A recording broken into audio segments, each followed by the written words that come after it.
Prezados irmãos e irmãs, louvado seja nosso Senhor Jesus Cristo, para sempre seja louvado, e nossa Mãe Maria Santíssima. Hoje, 19º domingo do tempo comum, também hoje se comemora o Dia dos Pais.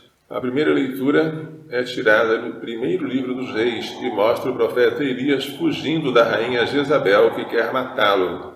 Ele caminha deserto adentro durante um dia, senta-se debaixo de uma árvore e pede para si a morte. Basta, Senhor. Tira minha vida, pois não sou melhor que meus pais. Ele quer se juntar aos antepassados que já morreram. Aí ele dorme. De repente um anjo o acorda, toca nele e diz: levanta-te e come. Ele abre os olhos e vê, junto à sua cabeça, um pão assado debaixo da cinza em um jarro de água. Ele come, bebe, mas torna a dormir. O anjo, pela segunda vez, o toca. Levanta-te e come. Tens um caminho longo a percorrer. Então, ele se levantou, comeu e bebeu. É necessário levantar-se primeiro, para depois comer. Ou seja, se você está em pecado, você tem que se levantar pelo arrependimento dos seus pecados e pela absolvição sacramental, para só depois se aproximar da Eucaristia, comer o pão eucarístico.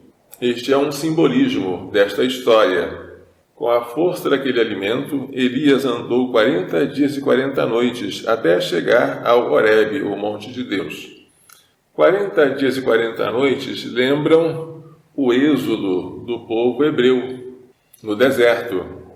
Elias está fazendo o seu êxodo, está fugindo pelo deserto em direção ao monte de Deus, o monte Sinai, que também é chamado de Horebe.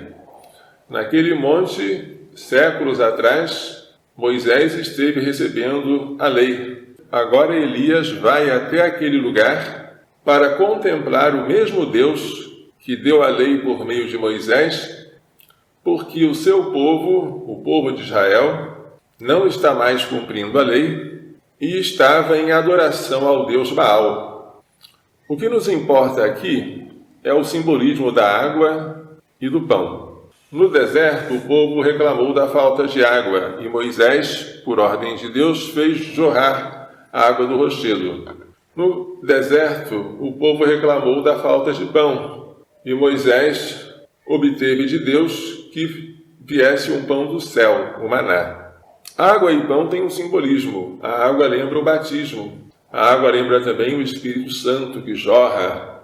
E o pão lembra a Eucaristia, que é o tema do Evangelho de hoje. O pão vivo que desceu do céu e que serve de alimento enquanto nós estamos nesta viagem em direção à visão de Deus face a face, o céu. O Salmo 33 nos convida a saborear o Senhor. Provai e vede quão suave é o Senhor. Provar, experimentar. O Senhor é suave.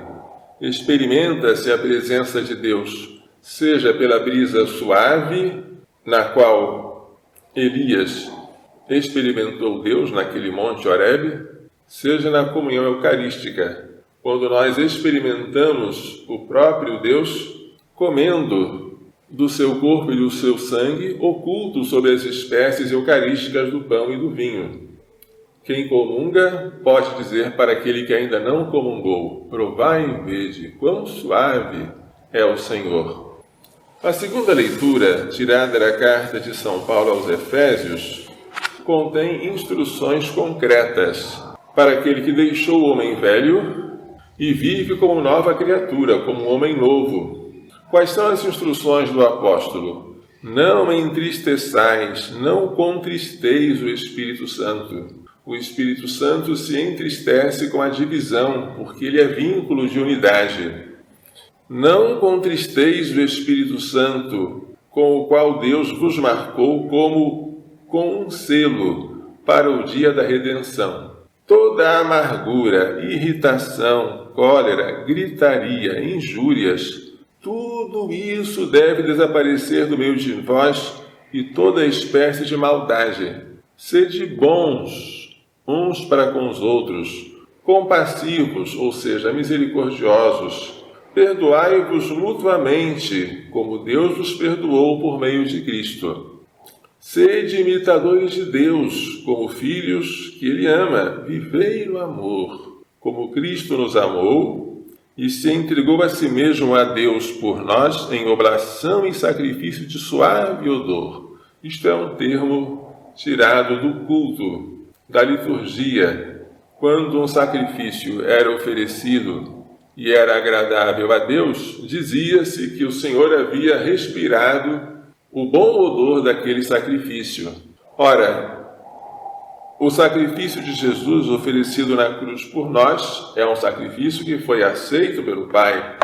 É um sacrifício de suave odor. Este foi o sacrifício com o qual Cristo se entregou por nós a Deus Pai e nos reconciliou com Ele. Como Ele nos amou até o sacrifício de si mesmo, também nós, diz São Paulo, devemos viver no amor. O Evangelho traz a continuação do sermão eucarístico na sinagoga de Cafarnaum, no longo capítulo 6 do Evangelho de São João. Jesus havia acabado de dizer: Eu sou o pão vivo que desceu do céu. Mas como? Dizem os judeus. Este aí não é Jesus, o filho de José? Não conhecemos seu pai e sua mãe? Como então pode dizer que desceu do céu? E Jesus respondeu: Não murmureis entre vós. A vinda de Jesus do céu é um mistério que só se pode alcançar pela fé. E a fé é um dom do Pai. Ninguém pode vir a mim, ou seja, ninguém pode crer em mim, se o Pai que me enviou não o atrai. Crer no Filho é um dom do Pai, não é um merecimento nosso. E eu o ressuscitarei no último dia. O desejo de Jesus é de dar vida e de dar ressurreição. Os profetas disseram, e lá está escrito: todos serão instruídos por Deus, todos conhecerão o Senhor. Ora, todo aquele que escutou o Pai e foi por ele instruído, vem a mim. É preciso, portanto, deixar-se instruir pelo Pai. É preciso escutar o Pai. Não que alguém já tenha visto o Pai. Só aquele que vem de junto de Deus viu o Pai, que é Jesus. Em verdade vos digo, quem crê possui a vida eterna. Do início ao fim do discurso, Jesus sempre apela para a fé dos seus ouvintes e reclama da sua incredulidade. Eu sou o pão da vida, repete Jesus. Vossos pais comeram o maná no deserto e, no entanto, morreram. O maná não era alimento de imortalidade.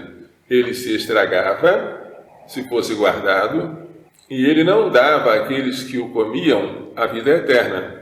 Eis aqui o pão que desce do céu. Quem dele comer nunca morrerá. Qual é o sentido de nunca morrerá? É viver em estado de graça e depois passar da graça para a glória. Isso é que é nunca morrer. Porque a verdadeira morte não é a dissolução do nosso corpo e a separação dele e da alma. A verdadeira morte é a separação entre nós e Deus. Isso é que é morte. E Jesus promete que quem comer dele nunca morrerá. É uma promessa maravilhosa. Eu sou o pão vivo que desceu do céu. Quem comer deste pão viverá eternamente.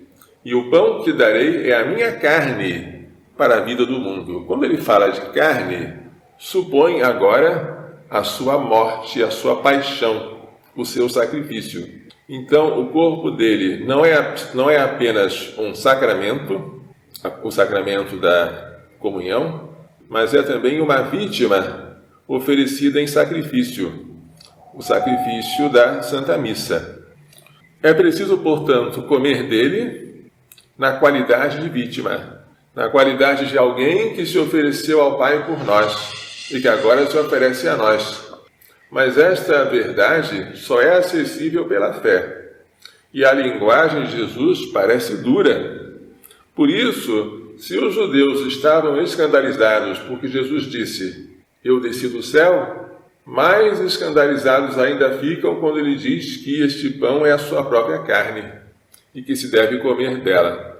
Porém, Esta linguagem verdadeira é suavizada pelas aparências. Jesus deve ser verdadeiramente comido, mas comido sob as espécies do pão e do vinho. E o pão é um sinal, sob o qual está escondida a substância do corpo de Cristo. Quem come o pão eucarístico, o pão consagrado, não está mastigando ou triturando nervos e ossos, porque o corpo de Cristo está todo em todo o pão e está todo em cada parte, em cada fragmento do pão. Quando se reparte o pão, a substância de Jesus não é atingida. Multiplica-se o sinal, mas não se quebra o corpo de Cristo. Assim, comer dele ficou fácil. Não ficou algo repugnante, como seria um ato de canibalismo ou de antropofagia. Jesus inventou um meio de nós podermos comer dele de maneira suave. Provai e vede quão suave é o Senhor. E deste modo ele fazer morada em nosso coração, também com suavidade. Podemos dizer que isso foi uma loucura do amor de Deus, porque Jesus, não contente em estar presente em nós pela graça, espiritualmente, ele quis estar presente também fisicamente, e para isso inventou a Eucaristia. Mas não podemos pôr limites ao amor de Deus. Se o amor de Deus foi a este ponto, devemos louvá-lo. Não devemos negar a presença de Jesus na Eucaristia, porque isso é um amor demasiado de Deus. Devemos agradecer a Ele por nos ter amado tanto e por nos ter dado este tesouro, que nem todos conhecem. Porque se todos conhecessem este tesouro, não haveria igrejas vazias enquanto se celebra a Eucaristia. Este alimento devemos tomar sempre, nesta viagem, mas sobretudo na hora da morte.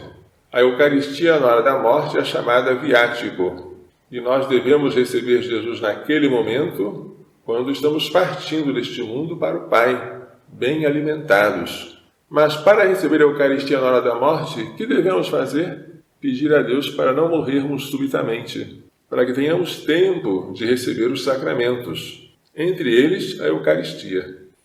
Isso nós obteremos de Deus se pedirmos. Peçamos a Ele que antes de morrer possamos recebê-lo devotamente e sairmos deste vale de lágrimas bem alimentados até a glória celeste. Este alimento servirá também de penhor, de garantia da ressurreição futura. Que Maria Santíssima, a mãe deste pão descido do céu, que durante a sua vida tantas vezes recebeu o corpo eucarístico de Jesus, depois que ele instituiu a Eucaristia, que ela nos faça compreender e pôr em prática as lições desta liturgia.